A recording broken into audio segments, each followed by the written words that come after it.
Hey, ¿qué tal? Hoy día vamos a estar revisando esta PCB que tengo en la pantalla. Este es un pequeño juego de mano, más o menos del tamaño de una tarjeta de crédito. Y la idea es que implementa lo básico que uno necesita para hacer algún juego. Es una pantalla, botones de dirección para mover algún personaje o hacer algo así, botones de acción, A y B o qué sé yo, un reset para el microcontrolador que usa esto y un botón de encendido, por supuesto. ¿Ya? Este juego es un proyecto que solía hacerse en la Universidad de Melbourne, en el magíster, en el curso de sistemas embebidos. Y ellos te daban básicamente todos los componentes que tenías que usar. Te decían qué componentes, qué número de partes, todo eso. Te daban las librerías para Altium. Y tú tenías que hacer tanto el esquemático como la PCB. Y bueno, resolver básicamente el problema entero sin preocuparse de qué componentes se van a usar y cómo conseguirlo. Entonces, ellos también compraban los componentes y uno fabricaba la PCB y uno tenía que armarla y hacerla funcionar, programar el microcontrolador. Muy completo el curso. Por lo mismo es que mucha gente se estresaba mucho y mucha gente tenía tanto que hacer y tanto que aprender que al final no aprendía nada y terminaba en desesperación al final del curso, lo cual era muy malo porque el proceso entero de hacer un sistema embebido es súper largo. Entonces la gente terminaba con todo lo que hay que aprender desde hacer esquemáticos, hacer el ruteo de la PCB, después hacer la programación del microcontrolador, software, mucha gente que no tenía mucha experiencia ni programando, que no había hecho nunca una PCB, mucho menos soldado una PCB a mano. Esto era una locura. Pero bueno, esa locura que significaba ese curso, también implicó que como el proyecto era el mismo y se acarreó por varios años, si no me equivoco, como de 2013 hasta 2018, por ahí. Bueno, los alumnos hicieron lo que los alumnos hacen y se empezó a generar una base de datos de proyectos antiguos de otras personas, cada quien aportando con su solución. Y cuando a mí me tocó hacer el curso como estudiante en 2016, llegó a mis manos el archivo con el montón de diseños de otras personas. Y aquí enfrente hay uno de ellos. Entonces la idea es revisar este diseño, revisar el layout de la PCB, ver qué cosas están bien, qué cosas son mejorables, qué cosas la verdad están súper mal. Y, ir de esa manera con un ejemplo práctico, con una arquitectura que podemos entender, tenemos los esquemáticos, tenemos todo, ver qué es importante como una primera aproximación a lo que es diseño de PCB. ¿Ya? Ahora, podrían preguntar por qué no estoy mostrando la tarjeta que diseñé yo. Esa es la que tengo ahora en pantalla. Es un microcontrolador muy feliz, eh, que es feliz por todos lados, como pueden ver. Y este diseño no lo quiero analizar tan en detalle, básicamente por una razón muy simple. Este diseño lo hice yo. Y es como cuando uno está redactando un texto y mete mal el dedo, escribe mal una palabra, tiene falta de ortografía. Y uno que fue el mismo que escribió el texto nunca se da cuenta que hay un error y otra persona que viene lo ve y lo encuentra. Entonces, yo no tengo mucho que comentar respecto a cosas mejorables de esta PCB que hice yo, porque, bueno, todo lo que yo consideraba que se podía mejorar ya se mejoró. Entonces, no viene mucho al caso. Vamos a tomar entonces un diseño aleatorio, ya de una persona que borre su nombre, a pesar de que probablemente ninguno de ustedes va a llegar a tener contacto ni cercano ni lejano con esta persona, un estudiante probablemente de un país asiático eh, de hace 5 años atrás en la Universidad de Melbourne. Pero de todas formas siempre es bueno mantener las buenas prácticas de anonimizar los datos de las personas. Sobre todo si uno va a empezar a apelar y a decir, oye, esto no está bien por A, B o C. Así que ya pues, empecemos. Ya describí el sistema. El sistema se basa en un microcontrolador que tiene conectado un par de periféricos. Aquí está el esquemático principal. El microcontrolador es el que está al centro, es un Atmega 16. Tiene varios botones de acción, los botones de dirección y de acción típicos. Tiene un par de características que son interesantes de mencionar y por eso muestro el esquemático antes de ir a la PCB en sí mismo. Y es que cuenta con una compuerta NAND, ya una compuerta lógica, porque uno de los requerimientos del proyecto era que cuando cualquiera de los botones se accionara tenía que levantarse una interrupción. ¿Ya? Entonces, para que se levante una interrupción por cualquiera de los botones que se presione, se utiliza una puerta NAND en donde los botones se conectan a la compuerta lógica, y la salida de esta compuerta lógica eh, es la que gatilla la interrupción. Ahora, el nombre de esta... El nombre de esta... de estos nets me confunde un poco, pero esta es primera vez que veo este diseño, por cierto, así que si me quedo pegado mirando algo que no me cuadra es porque esto lo estoy haciendo al vuelo. Yo no he preparado nada de lo que voy a decir ahora, así que pido disculpas de antemano por la improvisación. Pero creo que así también va a ser un poco más entretenido. Ya, entonces esa es la razón de la compuerta NAND. Nosotros queremos que todas las señales entren y con una pull-up, por supuesto, para que todas sean todas verdaderas. Y en el caso de que una de ellas pase a 0, pase de 1 a 0, ya que es cuando uno aprieta el botón, eh, cambia el estado de la compuerta NAND y eso gatilla una interrupción en el microcontrolador. Y bueno, eso es un requerimiento para el firmware de esta cosa que nos daban ahí en el curso. Lo otro que tiene es una memoria FRAM, ya que funciona muy parecido a las memorias flash, con la diferencia que son mucho más rápidas que las memorias flash. De hecho, son bastante buenas. Obviamente tienen la limitación de que no son tan densas y son bastante más caras que las memorias flash. Pero bueno, eso está ahí básicamente porque querían que usáramos un bus SPI. Y lo otro es un LCD que también opera por SPI y que básicamente la conexión SPI, algunos capacitores de polarización, porque esto adentro tiene una fuente, un controlador que genera los voltajes necesarios para el LCD. ¿Ya? Por si no lo saben, los LCD requieren para funcionar. Este es un LCD como el típico del reloj antiguo. Un LCD no es a color ni mucho menos, son segmentos con una superficie reflectiva. ¿Ya? Entonces no hace falta un backlight para mirar este LCD. Pero sí el módulo trae un backlight. De hecho existe un backlight que se adosa a esto para proveer retroiluminación, perdón. Y bueno, eso se usa acá también, pero eh, los LCD, perdón, como ya estaba diciendo, requieren un voltaje positivo y negativo para el driving de los segmentos. ¿Ya? Y de hecho es una onda cuadrada con voltaje positivo y negativo, porque el voltaje medio que llega a los segmentos tiene que ser cero. Ya eso es un vericueto de cómo se operan los LCD, pero para generar esos voltajes, la pantalla dentro tiene un controlador y requiere algunos capacitores que tienen que estar puestos afuera, y que de hecho ahora que estoy mirando este esquemático me doy cuenta que los capacitores tienen el valor incorrecto, pero bueno, no importa. Tenemos ese componente de acá, tenemos un MOSFET canal N que se usa para controlar el backlight, ya, porque el backlight son un par de LEDs que utilizan una cantidad más o menos grande de corriente que no queremos estar sacando de los pines del microcontrolador. Entonces para eso se utiliza un MOSFET, que es el driving. El MOSFET pasa a la alta corriente y es controlado directamente por un pin del microcontrolador que hace PWM. ¿Ya? Tenemos el cristal, que es bastante usual, los botones por acá, y eso sería más o menos la parte funcional de este sistema. La otra parte que es vital para el funcionamiento, pero no es directamente relacionado con este, es la fuente de alimentación. Ya, esto usa una pila AA para alimentación. Aquí ingresa el voltaje de la batería, como se ve.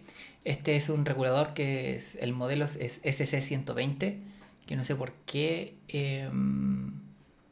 no aparece aquí. Aparece muy a grosso modo, no están los parámetros, está muy mal este esquemático, pero bueno, no es el punto de hoy día. Es un step up. Ya, esto tiene un switch integrado, utiliza un capacitor y una inductancia como filtro, ya, y entrega el voltaje salida 3.3. Y tenemos acá un flip-flop, un flip-flop D, que de hecho la salida es negada, y esto se utiliza para hacer un soft power. Ya, entonces la idea es que uno aprieta el botón, el pulsador funciona como clock. El clock hace que el estado del flip-flop se invierta porque tenemos la salida invertida retroalimentada a la entrada. Entonces, cada vez que yo tenga un flanco subida en el botón, se va a invertir la salida y esa inversión de 0 a 1.5 volts, ya porque esto está alimentado directamente desde la pila, hace que suba o baje el nivel lógico en el pin de enable de nuestro regulador y eso enciende y apaga el dispositivo. Ya. Eso es como importante tenerlo en cuenta porque la topología del circuito como está puesto en la PCB depende de entender qué son estas cosas. ¿Ya? Y por supuesto hay un LED para indicar que el dispositivo tiene energía, ya que está encendido, y hay un LED aparte que es para indicar que la batería está baja. ¿Ya?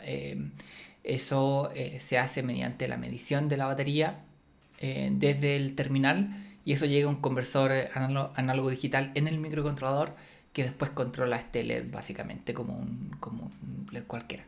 ¿Ya? Así que ese es el esquemático, ya para que se entienda el sistema. Y ahora vamos a lanzarnos a mirar la PCB.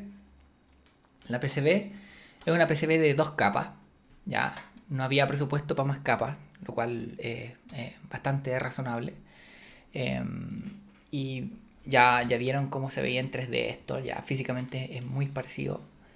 Y bueno, hay varias cosas que me gustaría partir diciendo desde el punto de vista general. Al mirar la vista 3D, uno ya puede identificar que hay algunos problemas con esta PCB, partiendo por la ubicación de los componentes, el placement. Lo más importante aquí son los botones, ya que si se fijan están todos pegados. ¿Ya? Y si este modelo 3D es correcto, no existe margen de error entre la distancia en estos botones. Entonces va a ser difícil soldar estos botones. ¿Ya? Ese es un problema práctico de fabricabilidad que tiene este diseño. Estos botones están efectivamente muy cerca unos de otros. Ya están muy cerca de la pantalla. Ya todos los componentes tienen tolerancias de fabricación y no necesariamente este espacio que se ve aquí entre medio va a estar en la vida real o va a ser fácil de conseguir. ¿Ya? Entonces, esos son cosas que no están bien ejecutadas acá. Otra cosa que puede o no ser un problema, depende del diseño, pero quizás no lo hubiera hecho así yo, es que estos botones de acá están muy cerca del borde. Ya eso podría también eventualmente ser un problema, pero vamos a ver que esos botones y esos componentes están en el borde son efectivamente un problema desde el punto de vista del ruteo de la PCB, del cobre. ¿Ya? Pero eso viene de ahí. Otros problemas que hay con esto, nada muy evidente, excepto que uno de los requerimientos que tenía este proyecto que nos daban en el curso era que en la capa top o en la capa que se enfrenta al usuario, digamos, no importa si es la top o la bottom, solamente teníamos que ver los pulsadores y los LED, ¿ya? Y la pantalla, por supuesto. Y todos los demás componentes tenían que estar al otro lado, ¿ya? Eso es un requerimiento específico de este diseño, ya, si ustedes lo quieren así, de este producto, ¿ya? Y no se cumplió en este caso. No es tan relevante desde el punto de vista de diseño electrónico como en general, pero sí es relevante desde el punto de vista de cuál era la visión de producto que había detrás de eso y cuáles eran los requerimientos establecidos al principio del diseño. ¿Ya? Entonces, por ejemplo, si vemos el diseño que tenía yo, eh, acá en la capa que enfrenta al usuario, efectivamente no hay ningún otro componente diferente de los pulsadores que tienen algo de margen de espacio entre ellos y los LED. ¿Ya? El LED de encendido, el LED de batería baja. Otra cosa relevante acá son los etiquetados. Por ejemplo, este botón de acá no queda muy claro qué es lo que hace. Me imagino que tiene que ver con este texto que dice TCH, que no sé qué es tampoco. Será el reset, quizás. Esta también es bastante críptico lo que dice ahí. Y así, el botón de encendido está abajo. Aquí uno se puede imaginar desde el punto de vista ergonómico que cuando uno está afirmando esto con ambas manos, uno va a tener una mano acá a la derecha con un pulgar probablemente alcanzando estos botones de aquí y la mano izquierda en este lado de acá alcanzando estos botones de acá. ¿Ya? Este botón de acá arriba no sé qué hace, pero queda lejos. ¿Ya? No es tan fácil de acceder. En cambio, este botón de acá queda muy fácil de acceder, muy fácil de presionar. Es como el botón más fácil para el pulgar derecho. ¿Ya? O sea, posición privilegiada para un botón. Y según lo que leo acá, esto sería el botón de encendido. ¿Ya? Entonces no sé si me hace mucho sentido que el botón de encendido sea tan fácil de acceder porque eso va a producir que en el uso de este producto una persona accidentalmente lo apague y lo prenda. ¿Ya? Por eso los botones de encendido en general quedan en una esquinita, ¿ya? Y arriba, como lejos de donde uno está habitualmente operando. Eh, aquellos, aquellas personas dueñas de un laptop mal diseñado con el botón de encendido cerca del suprimir sabrán de qué estoy hablando. ¿Ya? Así que bueno, eso de respecto al placement. Vamos a ver qué pasa en la otra capa. Tenemos texto que está pasado a esta área. Ya, esta área de aquí va con un holder de plástico, ya la que está encapsulada en esta línea blanca, va con un holder de plástico que cubre todo. Entonces nada de lo que está escrito ahí se va a alcanzar a ver. Entonces es un poco raro.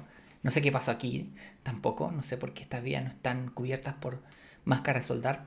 Eso es lo que se le denomina tenting, por cierto. Ya, entonces si yo vengo aquí y elijo la vía, me sale que estoy eligiendo un modelo 3D. Creo que es esta vía de acá. Ya la vamos a elegir. Ya. Y si eso es cierto,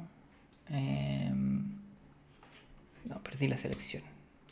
Vamos a seleccionar la vía y vamos a ver si tiene el tenting.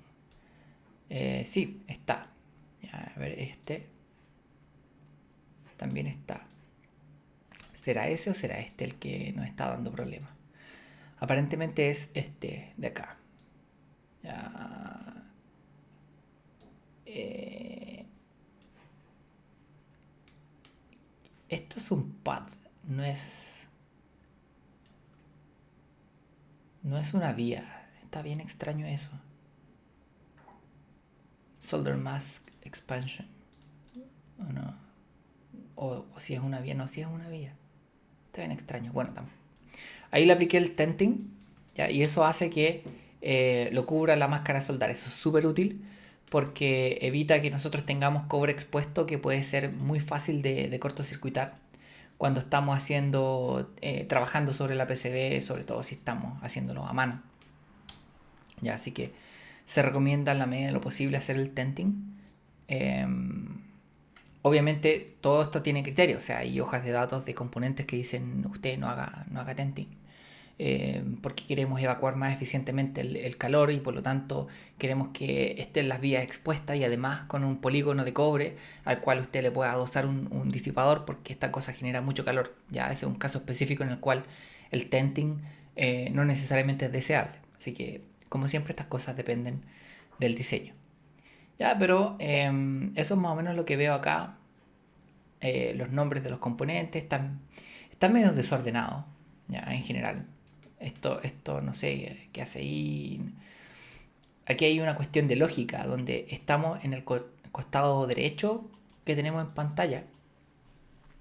Hay unos pines de prueba para el voltaje de la batería, ya que uno puede conectar los 1.5 volt acá o sacarlos o medirlos con un multímetro, lo que quiera. Y lo mismo para el VCC, que el VCC viene siendo 3.3 volts y están por acá, ¿ya? Pero la sección del circuito que se dedica a la fuente de alimentación está acá a la izquierda, como al otro lado. Entonces, uno esperaría que todo esto estuviese concentrado en un solo lugar.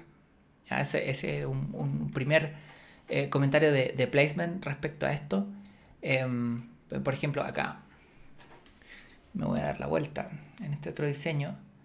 Aquí está los pines de entrada de los 1.5 volts de la batería. En general, a mí personalmente me gusta no decir VBAT o VCC, me gusta escribir qué voltaje va ahí. Así no tengo que preguntar en otro documento para saber qué va ahí, sino que está puesto en la PCB. Está marcado el positivo y el negativo, acá lo mismo. Y esta es la sección de energía, ya mucho más compacta, mucho más cercano a donde están los pines de conexión de energía. ¿Ya? Otro tema interesante respecto a placement de componentes es este conector de acá. Este conector de acá, el blanco, que está en el diseño mío y que está en el diseño de esta persona, en esta parte de acá, es el conector para un flex que se conecta a una superficie táctil resistiva que se puede poner encima de la pantalla LCD. ¿Ya? Entonces la pantalla LCD pueden ser tres capas. Aquí está la estructura de las tres capas de la pantalla LCD. Esta de acá abajo es la base, que yo digo, esta contiene el backlight.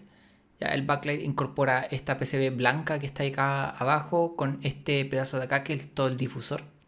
Después viene un vidrio, que es el vidrio del LCD mismo, que es este que está entre medio. ¿Ya?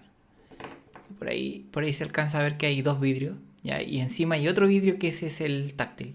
¿Ya? Entonces esto es un sándwich de tres capas. Y aquí se me anduvo quebrando el táctil. Ya lamentablemente no funciona. Pero lo demás sí anda sin ningún problema. Y resulta que esta pantalla táctil tiene un conector flex que sale hacia acá y tiene un largo. Es muy cortito.